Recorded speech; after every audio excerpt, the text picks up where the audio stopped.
मनोजवं मारुततुल्यवेगं जितेन्द्रियं बुद्धिमतां वरिष्ठं वातात्मजं वानरयूथमुख्यं श्रीरामदूतं शरणं प्रपद्ये। नमस्कार, स्वागत है आपका आज के इस खास कार्यक्रम में। हम आपके साथ उपस्थित हैं आचार्यवाणी चैनल के माध्यम से, और आज का विषय जो हमारा है वो है सिंह राशि वालों के लिए शनि का जो परिवर्तन होने का योग बन रहा है, शनि की अवस्था परिवर्तित की तरफ योग जा रहे हैं, शनि अस्त होने जा रहे हैं, उसका प्रभाव क्या रहेगा।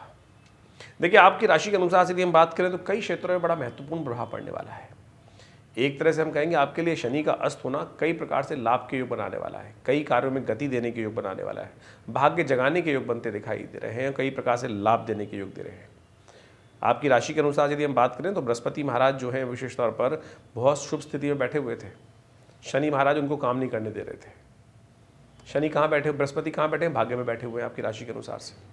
शनि कहाँ बैठे हुए हैं, आपके सप्तम भाव में बैठे हुए हैं और दृष्टि डाल रखे थे बृहस्पति पर।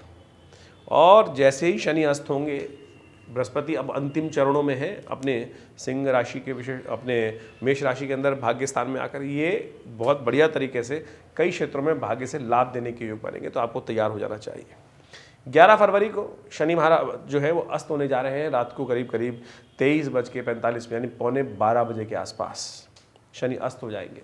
सूर्य के 14 डिग्री के अंतर्गत आते ही शनि महाराज विशेष तौर पर जो है वो अस्त हो रहे हैं, और ये रहेंगे अस्त करीब 16 मार्च तक। और ऐसे में सूर्य भी परिवर्तन का योग बनाएंगे। 13 तारीख को सूर्य भी परिवर्तित होकर आपकी राशि के अनुसार बात करें सप्तम भाव में कुंभ राशि में आ जाएंगे, शनि के घर में आके बैठ जाएंगे स्वयं। और 14 करीब मार्च तक ये वहीं रहने वाले हैं। तो ये विशेष तौर पर योग बनने वाला है द्विग्रही योग, पिता पुत्र का एक साथ योग जो है बड़ा महत्वपूर्ण रहेगा। ऐसे में आपको समझ लेना चाहिए ये दोनों ग्रहों की युति आपके लिए क्या क्या खेल करने वाली है। सबसे पहले तो ये मान लें आपके लिए महत्वपूर्ण है, लाभ का योग है, अशुभ नहीं है, बहुत बढ़िया है। कुछ क्षेत्रों में आपको सावधानी के साथ कार्य करने की जरूरत है। देखिए, कहा ना एक चुप 100 को हराए, तो यही स्थिति है। सूर्य जब सप्तम भाव में आते हैं तो क्या करते हैं विशेष तौर पर, क्योंकि सूर्य के कारण ही सारा योग बन रहा है। ये सूर्य जो है हमारे आपकी राशि के अनुसार से जो सप्तम भाव में जो आ रहे हैं, शनि महाराज वहाँ चल रहे हैं कुंभ राशि के अंदर, और सूर्य के वहाँ आने के कारण से ग्रह अस्त हो रहा है। अस्त का मतलब होता है लोप होना, दिखाई देना बंद होना।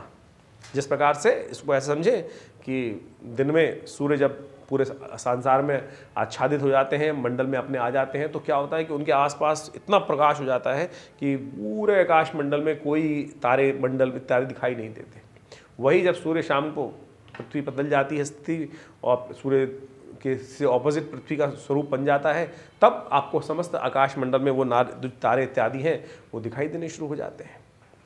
तो केवल सूर्य के कारण से वो अस्त हुआ। और सही मान लें कि जब वो ग्रह अस्त हो जाता है तो उसका प्रभाव शून्य हो जाता है। आपकी राशि में, आपकी जन्मपत्र में कोई ग्रह बहुत बढ़िया जगह बैठा है, उच्च का होकर बैठा है, लेकिन यदि अस्त है तो आप समझ लीजिए उसका प्रभाव नहीं है, उसका प्रभाव ही नहीं मिलेगा। कोई अशुभ ग्रह बैठा है और वो भी अस्त है तो उसका भी प्रभाव शून्य। तो यही समझ लीजिए आपकी राशि के अनुसार से यदि हम समझें तो शनि महाराज आपके मार्केश भी हैं। सिंह राशि में शनि सप्तम भाव के स्वामी होने के कारण से मार्केश भी बन जाते हैं, रोगेश भी हो जाते हैं। तो ये जो स्थिति उत्पन्न कर रहे हैं वो अननेसेसरी के कई रोग इत्यादि के योग बन रहे हैं, तो उसमें इंप्रूवमेंट आने के चांसेस अच्छे बनते दिखाई देंगे। तो ये सबसे बढ़िया लाभ आपकी राशि के अनुसार से होने वाला है। आपके विशेष तौर पर भाग्य में शनि ने दृष्टि डाल रखी थी, प्रथम दृष्टि भाग्य के ऊपर, नवम भाव पर दृष्टि डाल रखी थी, वहाँ बृहस्पति थे और जो अपने कार्य को नहीं कर पा रहे थे, अब बृहस्पति पूरी तरह से 1 महीने के लिए अंतिम चरणों में आने के बाद, जब जिस प्रकार से अंतिम स्थिति है, क्योंकि मई में तो शनि बृहस्पति बदल जाएंगे, 14 अंश के आसपास के हैं और वहाँ पर बैठे हुए हैं, और वो बहुत बढ़िया स्थिति भाग्य से कई क्षेत्रों में आपके लिए रास्ते जगाने के योग बनाएंगे। नए रास्ते प्राप्त हो सकते हैं, आपकी पर्सनैलिटी में भाग्य से रास्ता, बहुत सारे नए लोगों से मुलाकात होने इत्यादि, पराक्रम का लाभ, कई प्रकार के योग आपकी राशि के अनुसार से इन एक परिवर्तन से, जो शनि के अस्त होने से बहुत अच्छी अपॉर्चुनिटीज बनती दिखाई दे रही है। हाँ, हालांकि ये ग्रहों का योगायोग जो है वो बहुत लंबा नहीं है।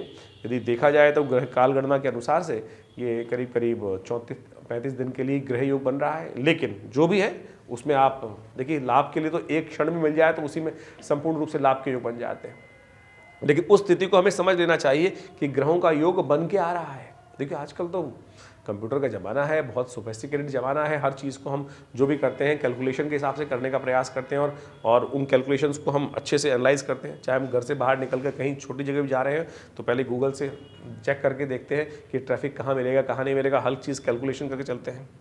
ऐसे ही ज्योतिष विज्ञान आपको काल चक्र की गणनाओं के बारे में, कैलकुलेशन के बारे में, समय के खेल को समझाकर आपके समक्ष रखता है कि भैया जो क्षेत्र में आप काम कर रहे हो उसमें कहाँ से आपको लाभ के योग है, कहाँ आपके लिए पीछे उठने के योग है। तो इस वक्त आपके लिए बहुत सुंदर योग बन रहा है। लेकिन शनि के अस्त होने से ये सब चीज़ हमने आपको बता दी क्या क्या लाभ प्राप्ति के योग बन रहे हैं, जमीन जायदाद इत्यादि, क्योंकि शनि की एक दृष्टि आपके दशम भाव में भी पड़ रही है, चतुर्थ भाव में पड़ रही है, और दशम दृष्टि जो होती है वो जमीन जायदाद मकान सुख माता सबका भाव माना जाता है। और वहाँ पे शनि की दृष्टि पड़ने से उन क्षेत्रों में भी जो लाभ के योग थे, कार्य बनने के योग थे, वहाँ भी आपको दिक्कत आ रही होगी। तो लेकिन ऐसे में वहाँ भर भी कुछ रास्ते अच्छे बनते दिखाई देंगे। लेकिन ये है कि सूर्य भी वहीं सप्तम भाव में आ रहे हैं। सूर्य आपकी राशि के अनुसार से लग्नेश है और ये आपके अंदर थोड़ा सा तेज बढ़ाएंगे, एग्रेशन बढ़ाएंगे, थोड़ा सा गुस्सा ज़्यादा लाएंगे, छोटी छोटी बातों में अननेसेसरी एंजाइटी बढ़ाने के योग बन सकते हैं। उसको ध्यान रखने की ज़रूरत है, उसको ध्यान रखने की ज़रूरत है बहुत बढ़िया तरीके से। नहीं तो क्या होता है कि जब इतना बढ़िया समय और गुस्सा करके आप कुछ नहीं बढ़ाओगे, ब्लड प्रेशर बढ़ाओगे। अब जब ब्लड प्रेशर बढ़ जाएगा तो फिर काफ़ी 4 घंटे 5 घंटे शांति से बैठोगे, नहीं तो कुट और ज़्यादा एंजाइटी बढ़ने के योग बनेंगे। तो ऐसे में अपने गुस्से को कंट्रोल कर काम करने की सबसे पहली प्रायोरिटी, इस बात को ध्यान रखिए, शांत हो। सबसे पहले शांत ले लीजिए, क्योंकि समय मान लीजिए ये बहुत इन्वर्टेड ब्रैकेट के अंदर बंद समय है, 34-35 दिन का ही समय है। अब गुस्सा करके निकाल लो, अच्छे समय को बर्बाद करके निकाल लो या यूटिलाइज करने का प्रयास कर लो। यदि आप मंत्र जप करके गुस्सा कंट्रोल कर सकते हो तो बिल्कुल करने का प्रयास करो। समझ के प्रयास कर लोगे तो बहुत सुंदर। मंत्र भी समझाता ही है और अनेक प्रकार से उपाय करने की पता है, दवाई खाने की जरूरत नहीं है। आप इसको समझते हुए कार्य करने का प्रयास करें तो बहुत सुंदर रहेगा। ऐसे में नित्यपति भगवान सूर्य को जल दें, हो सके तो नमक का त्याग करें, नमक का सेवन कम से कम करें, क्योंकि नमक भी कई बार ब्लड प्रेशर बढ़ाने के योग दे देता है। तो उसके लिए योग का एक उपाय है कि रविवार के दिन नमक को सेवन नहीं करना है। 4-5 रविवार आएंगे मत कीजिए नमक का सेवन, ये आपके लिए अच्छा रहेगा। ये उपाय कर लेंगे तो बहुत सुंदर तरीके से आपके लिए रहेगा। जीवन साथी का बहुत ध्यान रखते हुए कार्य करें, क्योंकि सूर्य वहाँ पर आने के कारण से जीवन साथी के साथ कुछ खटपट होने के योग बना सकता है। तो ऐसे में ध्यान रखते हुए कार्य करें। लेकिन खैर भाग्य से बहुत अच्छा सा आप करते दिखाई दे रहे हैं। लेकिन ये समय, एक पुरानी कहावत है, जागत है सो पावत है, सोवत है सो खोवत है। तो ऐसे में ध्यान रखें, हमने आपको जब समझाने का प्रयास किया है इन सब काल गणनाओं के अनुसार से ग्रहों का प्रभाव किस प्रकार का रहेगा, उस चीज़ को समझते हुए कार्य करेंगे तो आपके लिए बहुत सुंदर योग बन के तैयार है, लाभ लें। इसके अलावा जैसे हमने कहा कि बहुत सारे लोग लिख के भेजते हैं कि हमारी जन्मपत्री में कुछ हो ही नहीं रहा है, ये आप लगातार हम कर रहे हैं। उसके लिए आप कोशिश कर सकते हैं, हमारे यहाँ अपनी जन्मपत्री को भेजें, हम एनालाइज करके बताएंगे, देखेंगे और बताएंगे, कोशिश करेंगे।